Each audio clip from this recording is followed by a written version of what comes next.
love America, my tushy. You kidding? Ducks don't love America. They fly over it and make caca on it. Doo-doo. They make big green duck turds that flop down into the ponds. What's up, Vault Dwellers? Alright, so you've rocked with us through 3 full volumes of animated fantasy and sci-fi madness, and now it's your turn behind the wheel. This is part 4. We'll call this the Viewer Picks Edition, built entirely from your comments, direct messages, and just impassionate late-night rants about why Fritz the Cat deserved more respect. This time, we're going to dive even deeper into the weird vault, so buckle up, because your picks, they don't disappoint.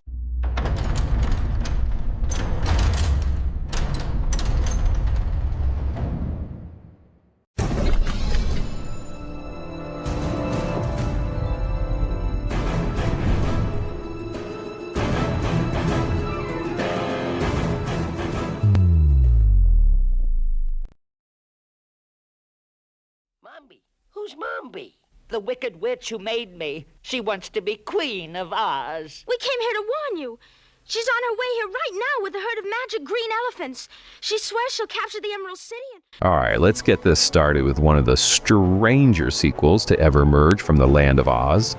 So Journey Back to Oz 1972. It's a kaleidoscope of 70s animated oddities. I give people 3 choices. This way, that way, and anyway. We have Liza Minnelli, who steps in as Dorothy, carrying on the family tradition of battling weirdness in Technicolor. This time, she's up against a villainous witch named Moby. It isn't often that I have such pleasant company. And a talking gourd named Pumpkinhead. No, I mean, not that Pumpkinhead. This one's voiced by Paul Lindy and just loves one-liners. And I hate my job.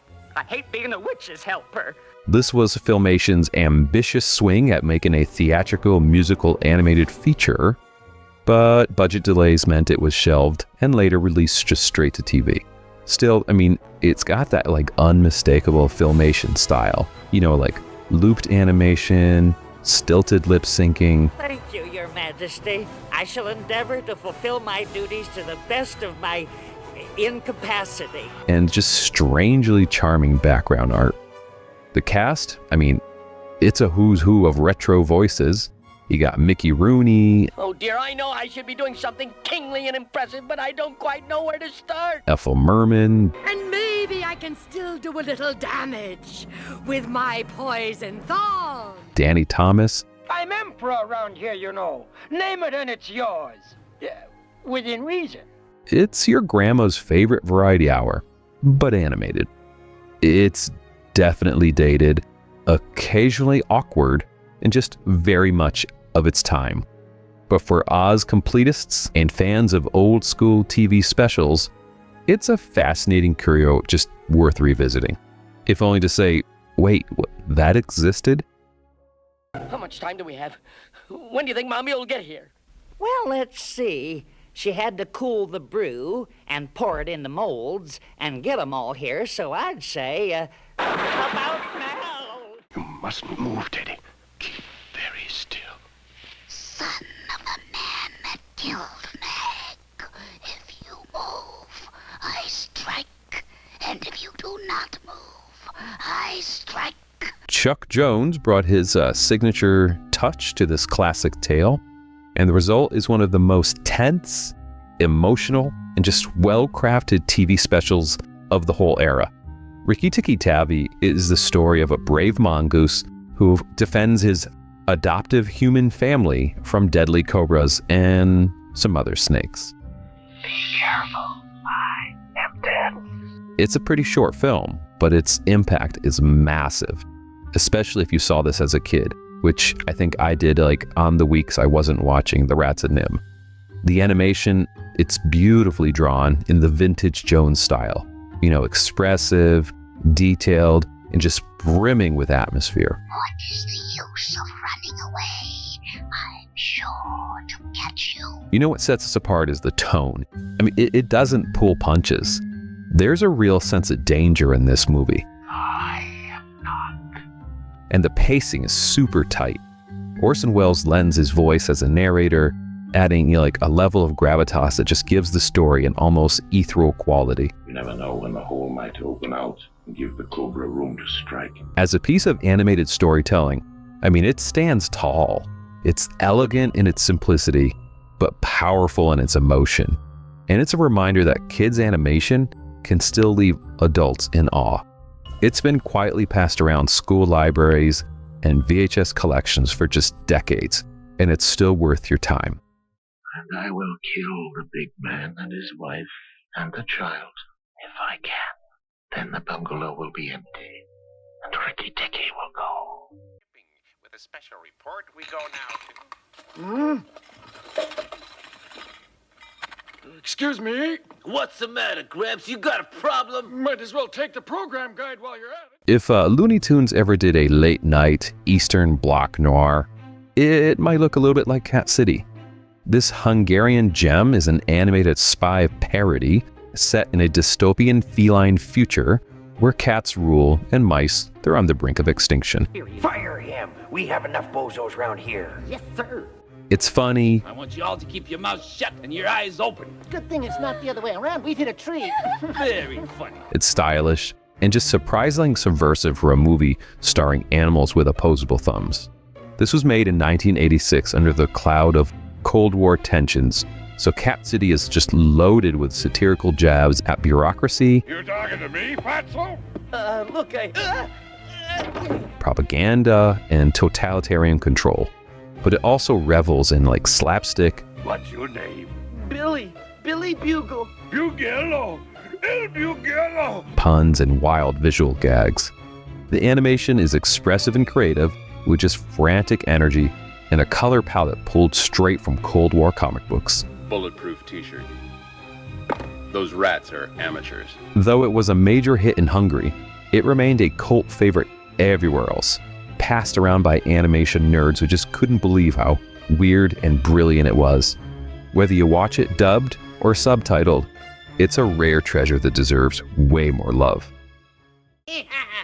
Now look here, I must protest. This plump little mouse is also an Intermouse agent. Oh, Intermouse? Eh? Better not be as tough as they say you are. Oh, no, the boss likes his mice tender. Hey, how'd you get to be a duck, anyway? Well, I was a turtle for a while, but things got real slow, and frankly, my mother invented this chance to be a duck, so I sort of flowed right into it. Oh, Eddie, you've got to be kidding. Down and Dirty Duck is a film that makes Fritz the Cat look kind of tame.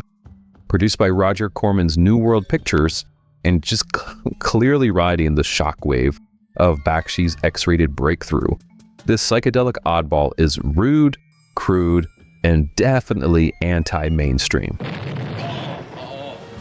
Oh my gosh, this looks like it for Captain America.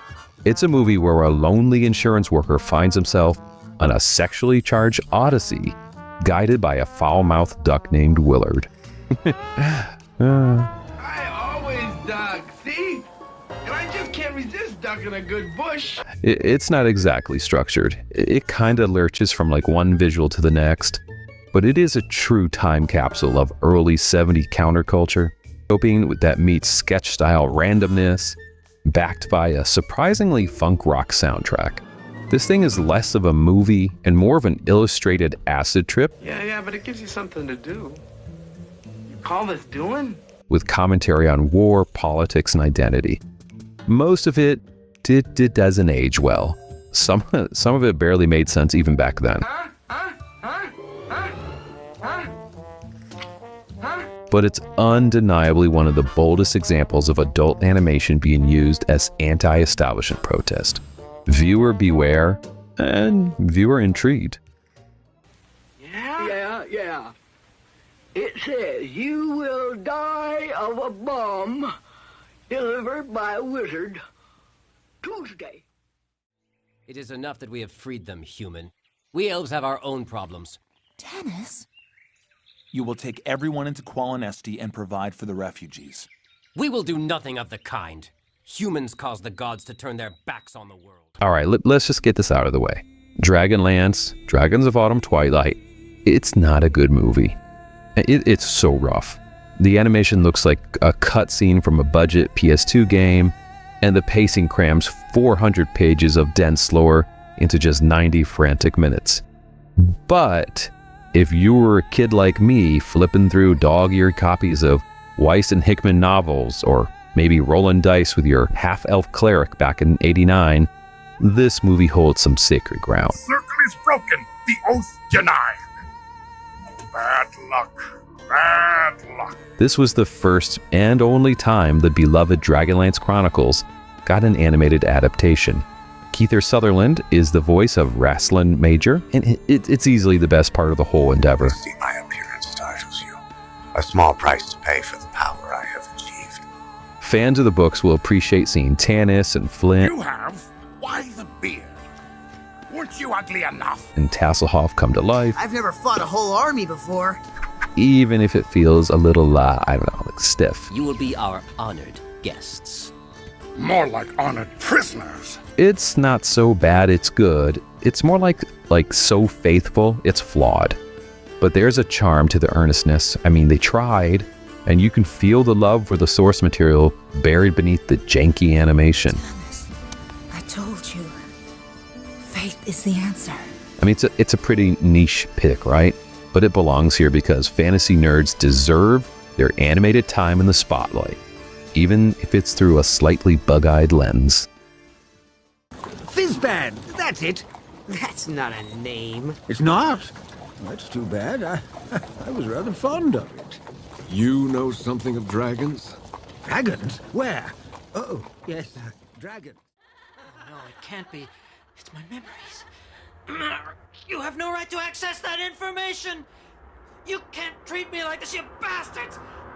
This is like being a laboratory rat! I'm a human being! Before Ghost in the Shell, there was Appleseed. Adapted from the manga, this dropped viewers into a cyberpunk utopia, teetering on the edge of dystopia. It stars two cops navigating corruption, rebellion. Well, that's just the usual sort of stupid bullshit we've come to expect from these crazy lunatics. And the blurry line between man and machine. Look, I'll tell you what. When this is over, you can take me shopping for a new leg. It's a heady mix of philosophical musings, mecha chases, and mid-'80s anime aesthetics. This isn't just a shoot 'em up. I mean, there's plenty of those, right? It's also grappling with artificial intelligence, just like us, social order, and transhumanism. I ain't got a clue, but I'm prepared to bet good odds it's gonna be big. The animation feels raw and grounded compared to later remakes, but it's just loaded with atmosphere. Get what we want and you can whistle Dixie! You can practically smell the CRT's glow. If you're a fan of the OG anime cyberpunk movement, think like Bubblegum Crisis or Megazone 23, this one absolutely belongs on your radar. It's not flashy, but it's dense with texture, ideas, and just early hints of philosophical wave that Ghost in the Shell would later perfect. Think of it as the gritty beta version. An arms dealer. Wow, I didn't know that they still exist. Well, I'm a cop, you're a terrorist. It's just a matter of supply and demand. Just good old-fashioned commerce, that's all. It always was and always will be the way of the world. And before I die, there's something I want to tell you. Few of us will ever know the blessings of a peaceful old age. While this might be the oldest entry on the list, Animal Farm still packs a punch. This was based on George Orwell's novel and funded in part by the CIA. Yeah, seriously. This British production is the first feature-length animated film made in the UK.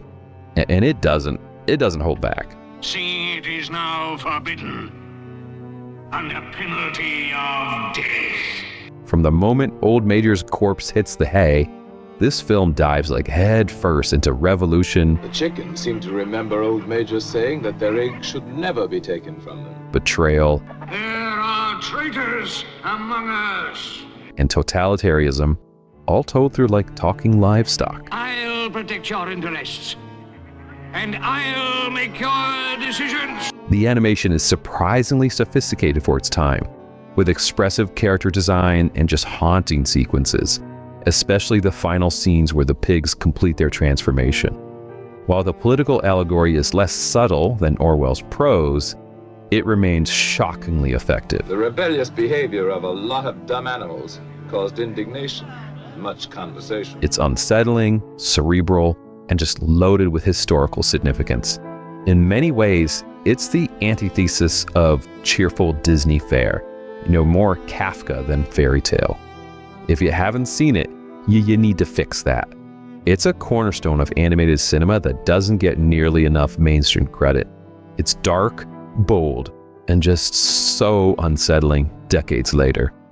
Large or small, clever or simple, fur or feathers, now and forever, all animals are equal.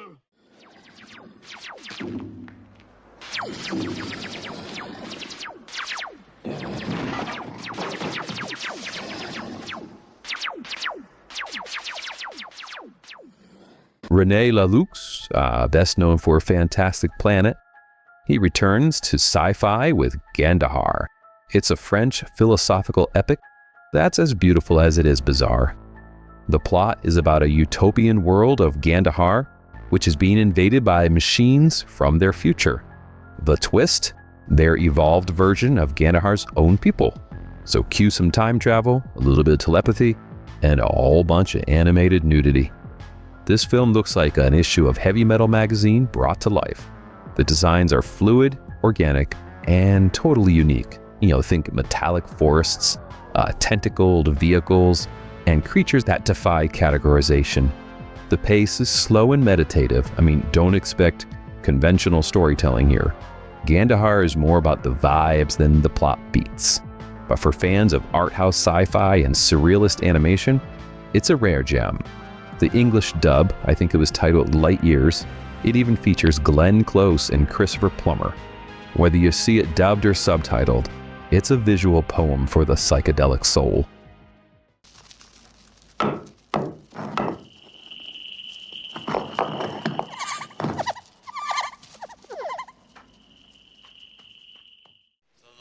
I understand. Izzy needs the booze for the nightclubs. Yeah. Why is he cutting out the middleman? He's cutting the middle out of the middleman.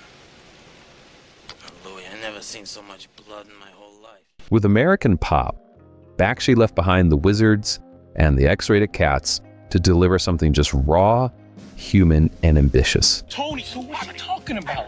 You have any idea what he's talking about? Shut up. This multi-generational saga tracks 4 generations of musicians through 20th century American history, each defined by war, love, loss, and the music that shaped them. I needed love. It's animated history told through scratchy vinyl and a heartbreak. I want you. We got a job washing dishes.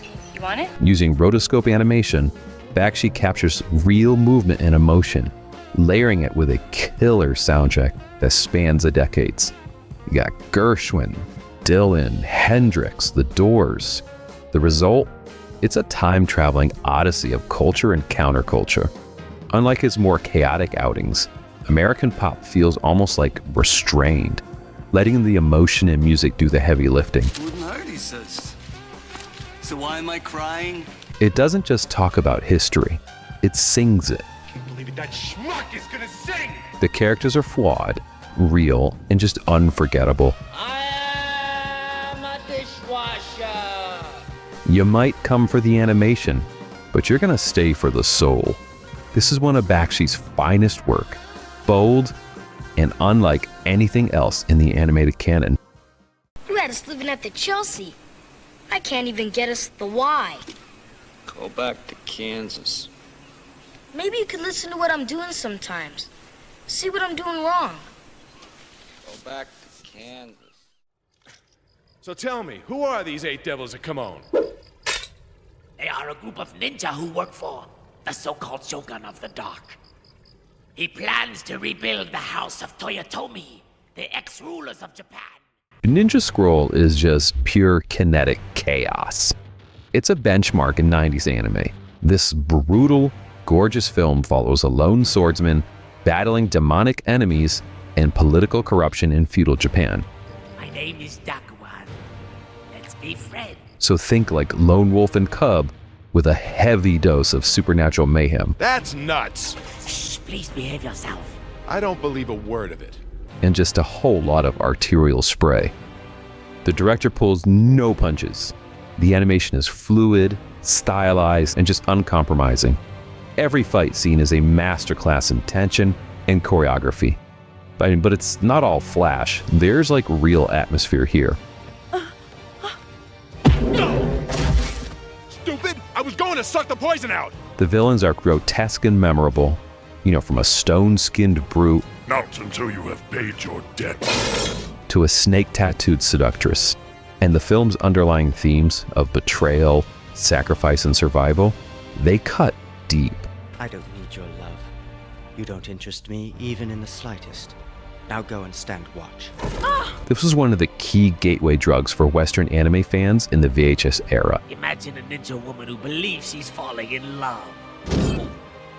While its content is undeniably graphic, its artistry and storytelling absolutely endure. It's a must-see for anyone who can handle the blade. Why don't you join me then? Your skills would be of great help to me in fighting all of the others the likes of him. You can't be serious. Who'd want to fight monsters like him again?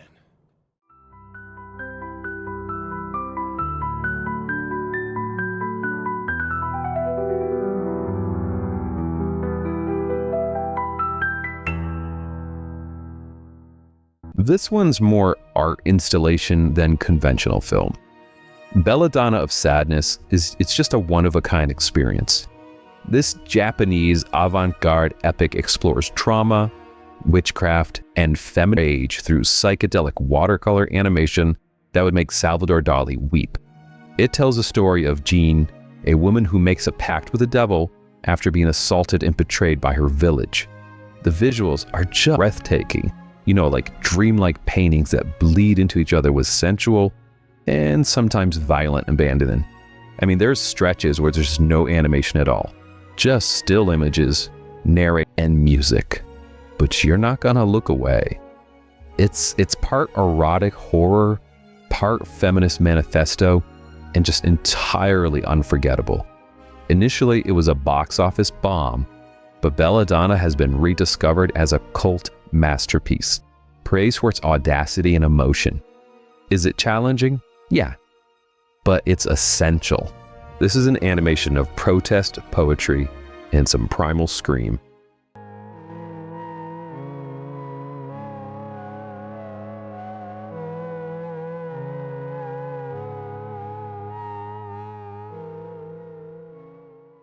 You can't cope with a mature woman. You haven't the faintest idea how lucky you are that an intelligent woman loves you and wants to give you something of value, something that will inflame your creative potential. Now get going and hurry up. What we've got here is the first X-rated animated feature film. Let's let that sink in a little bit. I think I saw you in a movie once. Hey, try not to interrupt, huh? Fritz the Cat broke just every rule, every barrier, and possibly every taste boundary back in '72. You and your illusions of grandeur. I'm not getting in that filthy, grimy garbage can with you. This was adapted from Robert Crumb's underground comic, and it follows our feline friend through a chaotic odyssey of sex, drugs, riots, and counterculture. I mean, nothing was sacred. And I think that was the whole point. Well, what's the state of his political consciousness? Practically nil, I'm afraid. Ralph Bakshi just threw gasoline on the animation industry's polite norms and then lit the match. It was all very inspiring and enlightening, all his history and literature and sociology. What emerged was crass, messy, and revolutionary. Despite Buddha capitalism, the iron thumb on their heads. Fritz, I mean, it doesn't hold up in every way. I mean, some of its satire now plays more like a cultural time capsule. Existential, I heard that word once. What's it mean? It means like cool, gear, you know, stupid. But its significance is undeniable. It proved that animation could be for adults, and that those adults, they didn't have to be sober or well-behaved. You know how these dumb kids are. They don't know what they're doing. Yeah. Fritz paved the way for just everything from heavy metal to BoJack Horseman.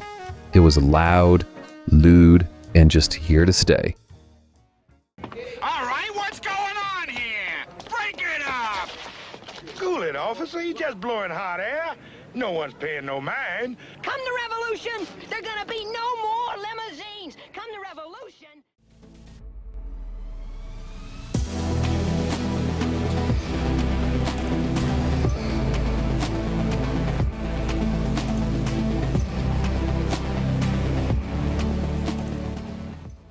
This isn't just a movie.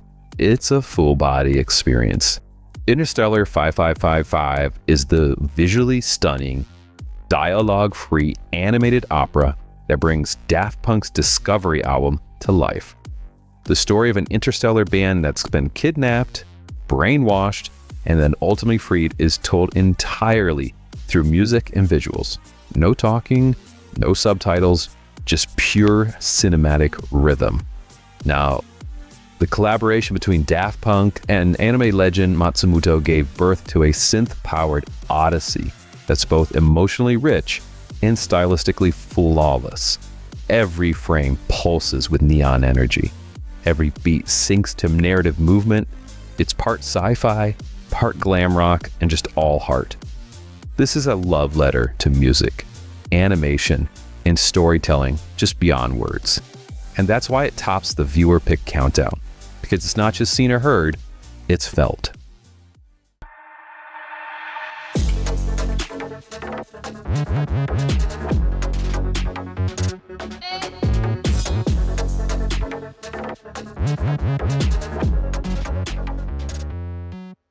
All right, people, that's a wrap on part 4, the viewer pick edition.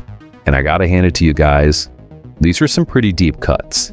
You proved once again that the weirdest corners of animation history, they're often the most unforgettable. And by the way, if you don't want this to end, go hit the comments and make your voice heard. Retro Vault is fueled by nostalgia and your chaotic taste in movies. Until next time, keep it weird, folks.